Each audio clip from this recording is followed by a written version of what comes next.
पहला क्वेश्चन है, यकृत में यूरिया का संश्लेषण होता है। यकृत में यूरिया का संश्लेषण किसके द्वारा होता है? 4 ऑप्शन दिए गए हैं। ये क्वेश्चन टीजीटी 2005 में पूछा गया और 2009 में पूछा गया। 2 बार ये क्वेश्चन पूछा गया है कि यकृत में यूरिया का संश्लेषण किसके द्वारा होता है। आंसर होगा पहला, आर्नथीन चक्र के द्वारा होता है। आर्नथीन चक्र। आपको बता दें कि यूरिया का रासायनिक सूत्र NH2CO NH2 होता है। रासायनिक सूत्र क्या है, कभी पूछ लिया जाए परीक्षा में तो यूरिया का रासायनिक सूत्र होता है NH2CO NH2 और यूरिया का निर्माण यकृत के आर्नथीन चक्र या कह लीजिए कि यूरिया चक्र के द्वारा होता है और इस चक्र में अमोनिया तथा CO2 यानी कार्बन डाइऑक्साइड आपस में अभिक्रिया करते हैं। नेक्स्ट क्वेश्चन है, शरीर में यूरिया किस अंग के द्वारा बनती है? शरीर में जो यूरिया बनती है वो किस अंग के द्वारा बनती है? वृक्क में, यकृत में, फेफड़ों में, बड़ी आंत में, किसके द्वारा बनती है? आंसर होगा बी, यकृत में या यकृत के द्वारा बनती है। आपको बता दें कि यकृत कोशिकाएं आर्जिनेज और यूरिनेज नामक एंजाइम की हेल्प से यूरिया का संश्लेषण करती हैं। ये 2 एंजाइम सहायता करते हैं यूरिया को बनाने में। कौन से? आर्जिनेज और यूरिनेज। और इसी यूरिया को वृक्क या किडनी रुधिर से लेकर मूत्र के साथ इसका उत्सर्जन करती है। नेक्स्ट क्वेश्चन है, प्रोटीन वेस्ट अमोनिया का यूरिया में परिवर्तित होना मुख्यतः होता है। 4 ऑप्शन दिए गए हैं, किडनी, फेफड़े, यकृत, आंत। टीजीटी 2004 में क्वेश्चन पूछा गया था। इसका आंसर होगा सी, यकृत में। नेक्स्ट क्वेश्चन है, ग्लूकोज का पाचन किस जगह से प्रारंभ होता है? ग्लूकोज का पाचन किस जगह से प्रारंभ होता है? 4 ऑप्शन दिए गए हैं। इसमें से कौन सा ऑप्शन सही होगा? ये क्वेश्चन टीजीटी 2011 में पूछा गया था। इसका आंसर होगा डी, इनमें से कोई नहीं, यानी इनमें से कोई भी ऑप्शन नहीं सही है। आपको बता दें कि हमारे भोजन में कार्बोहाइड्रेट पॉलीसेक्राइड्स, डाइसेक्राइड्स और मोनोसेक्राइड्स के रूप में होते हैं। जो कार्बोहाइड्रेट है ये पॉलीसेक्राइड्स, डाइसेक्राइड्स और मोनोसेक्राइड्स के रूप में होते हैं। मोनोसेक्राइड्स सबसे छोटे कार्बोहाइड्रेट्स होते हैं। जो मोनोसेक्राइड्स हैं ये सबसे छोटे कार्बोहाइड्रेट्स होते हैं और इनका कोई पाचन नहीं होता है। ग्लूकोज मोनोसेक्राइड है, इसीलिए इसका पाचन नहीं होता है। और कार्बोहाइड्रेट का पाचन मुख गुहा से शुरू होता है। जो बक्कल कैविटी होती है वहां से शुरू होता है जो कार्बोहाइड्रेट है, और छोटी आंत में पूर्ण हो जाता है और पचा हुआ भोजन आंत की दीवार के द्वारा रुधिर वाहिनियों से अवशोषित कर लिया जाता है। तो इस तरह से इसमें ऑप्शन सही होगा डी, इनमें से कोई नहीं। नेक्स्ट क्वेश्चन है, यकृत कई कार्य करता है, उनमें से एक कार्य है। यानी यकृत कई कार्य करता है, लीवर कई कार्य करता है, उनमें से एक कार्य कौन है? टीजीटी 2009 में क्वेश्चन पूछा गया था। इसका आंसर होगा सी, ग्लाइकोजनोत्पत्ति। ग्लाइकोजनोत्पत्ति ये कार्य है। बता दें कि ग्लाइकोजनोत्पत्ति का मतलब है ग्लाइकोजेनेसिस। ग्लाइकोजनोत्पत्ति का क्या मतलब है? ग्लाइकोजेनेसिस। और ग्लाइकोजेनेसिस में होता क्या है? तो ग्लूकोज से ग्लाइकोजन का निर्माण होता है। ग्लूकोज से ग्लाइकोजन बनता है, उसे ही ग्लाइकोजेनेसिस कहा जाता है या उसे ही ग्लाइकोजनोत्पत्ति कहा जाता है। नेक्स्ट क्वेश्चन है, हमारे शरीर में वसा का निर्माण होता है जब? कब हमारे शरीर में वसा का निर्माण होता है? 4 ऑप्शन दिए गए हैं। ये क्वेश्चन टीजीटी 2009 में पूछा गया था। इसका आंसर होगा सी, यकृत तथा मांसपेशियों में ग्लाइकोजन का भंडारण पूर्ण हो जाता है तब वसा का निर्माण होता है। कहने का मतलब ये हुआ कि जब हमारे शरीर में अत्यधिक मात्रा में ग्लूकोज इकट्ठा हो जाता है तो यह यकृत और मांसपेशियों में ग्लाइकोजन के रूप में संचित हो जाता है और कुछ समय बाद ये जो ग्लाइकोजन होता है ये हमारे शरीर की मांसपेशियों में वसा के रूप में संचित हो जाता है। नेक्स्ट क्वेश्चन है, इनमें से किसका पाचन मुख गुहा में नहीं होता है? ग्लूकोज, प्रोटीन, वसी अम्ल, ये सभी। इनमें से किसका पाचन ग्लूकोज के रूप में नहीं होता है? तो पहला जो ऑप्शन है ग्लूकोज, इसको मैंने बताया था अभी कि मोनोसेक्राइड से इसका पाचन नहीं होता है। दूसरा जो प्रोटीन है, प्रोटीन का पाचन आमाशय में होता है, यानी प्रोटीन के पाचन की क्रिया स्टमक से प्रारंभ होती है। और जो वसीय अम्ल है, वसीय अम्ल का पाचन छोटी आंत में होता है, इसलिए इसमें ऑप्शन से होगा डी वाला ये सभी। कहने का मतलब है, प्रश्न में पूछा गया था कि इनमें से किसका पाचन मुख गुहा में नहीं होता है, तो इन सभी का पाचन मुख गुहा में नहीं होता है, इसलिए आंसर सही हुआ ये सभी। नेक्स्ट क्वेश्चन है, पाचन से संबंधित निम्नलिखित में से कौन सा स्राव विकर रहित होता है? कौन सा स्राव विकर यानी एंजाइम रहित होता है? पित्त, गैस्ट्रिक रस, लार, आग्नेयाशयी रस। 4 ऑप्शन दिए गए हैं। ये क्वेश्चन टीजीटी 2009 में पूछा गया था। इसका आंसर होगा पहला पित्त। पित्त जो होता है ये विकर रहित होता है, यानी इसमें एंजाइम नहीं होता है। कहने का मतलब ये हुआ कि पित्त एंजाइम रहित पाचक रस है, और फिर भी पित्त पाचन से संबंधित कई कार्य करते हैं, जैसे अम्लों का उदासीनीकरण किया जाता है इसी के द्वारा, वसा का एमल्सीकरण भी होता है, लाइपेज भी इसी से सक्रिय होता है, वसी अम्लों का अवशोषण भी इसी से होता है, खनिज लवणों का भी अवशोषण होता है। कार्य कई के सारे करते हैं, लेकिन इसमें एंजाइम नहीं होता है, एंजाइम रहित होता है ये। और आपको बता दें कि पाचन से जुड़े सभी एंजाइम और पाचन की पूरी जानकारी के लिए मेरे चैनल में वीडियो अपलोडेड है, आप लोग जाकर के देख सकते हैं। नेक्स्ट क्वेश्चन है, लाइसोजाइम पाया जाता है आंसू में, पसीने में, लार में, उपर्युक्त सभी में। लाइसोजाइम किस में पाया जाता है? लाइसोजाइम एंजाइम है, ये किस में पाया जाता है? आंसर होगा उपर्युक्त सभी में।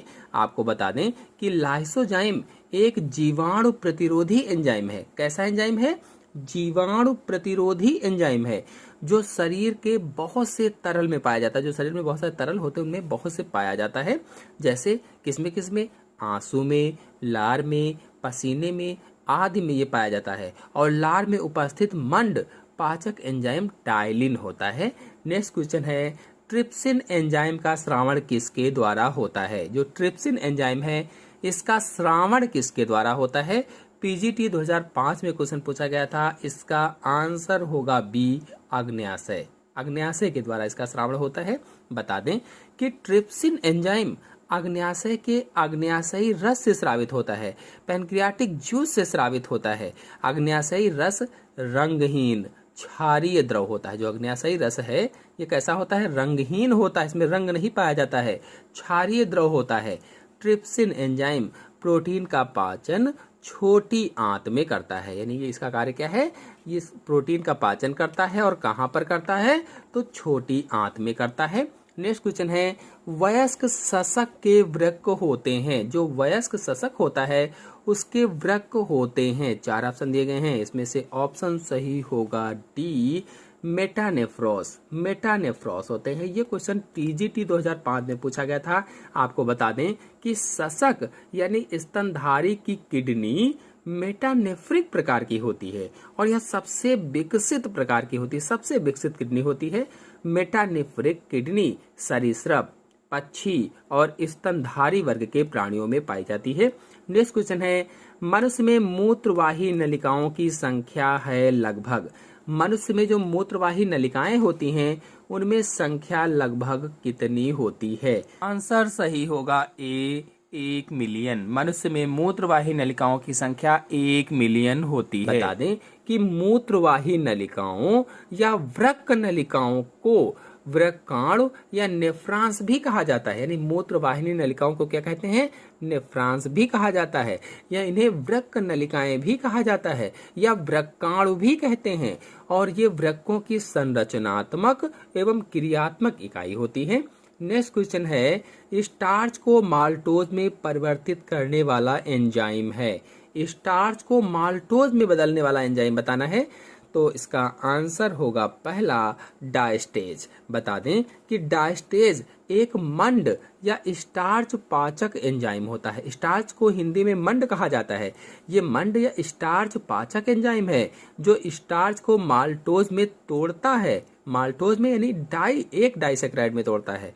इन्वर्टेज जो है, इन्वर्टेज सुक्रोज को तोड़ने वाला एंजाइम है, जबकि जो माल्टेज है, माल्टेज माल्टोज को तोड़ने का एंजाइम है। नेक्स्ट क्वेश्चन है, मूल पित्त वाहिनी का कार्य इसे ले जाने का है। किसे?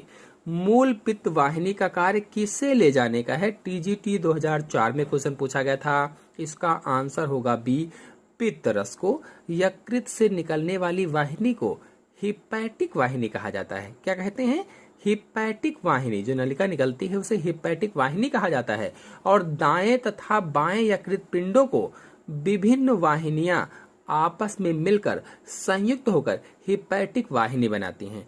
यह वाहिनी पित्ताशय की वाहिनी से जुड़कर मूल पित्त वाहिनी का निर्माण करती है। मूल पित्त वाहिनी। नेक्स्ट क्वेश्चन है, मूत्र के साथ बड़ी मात्रा में प्लाज्मा प्रोटीन का क्षय होना कहलाता है। मूत्र के साथ में यदि प्लाज्मा प्रोटीन ज्यादा मात्रा में निकलने लगे तो क्या कहलाता है? आंसर सही होगा सी, कीटोन यूरिया कहलाता है। आपको बताते चलें कि कीटोन यूरिया वह अवस्था होती है जब मूत्र के साथ में प्लाज्मा प्रोटीन का क्षय होने लगता है, यानी मूत्र के साथ में प्लाज्मा प्रोटीन अधिक मात्रा में निकलने लगती है। यदि और अधिक जानकारी कीटोन यूरिया के बारे में चाहते हैं तो मेरे चैनल में अभी जल्द ही वीडियो मैंने अपलोड किया है, आप लोग जाकर के देख सकते हैं। नेक्स्ट क्वेश्चन है, कोलेस्ट्रॉल संश्लेषित होता है इसमें। किसमें कोलेस्ट्रॉल संश्लेषित होता है?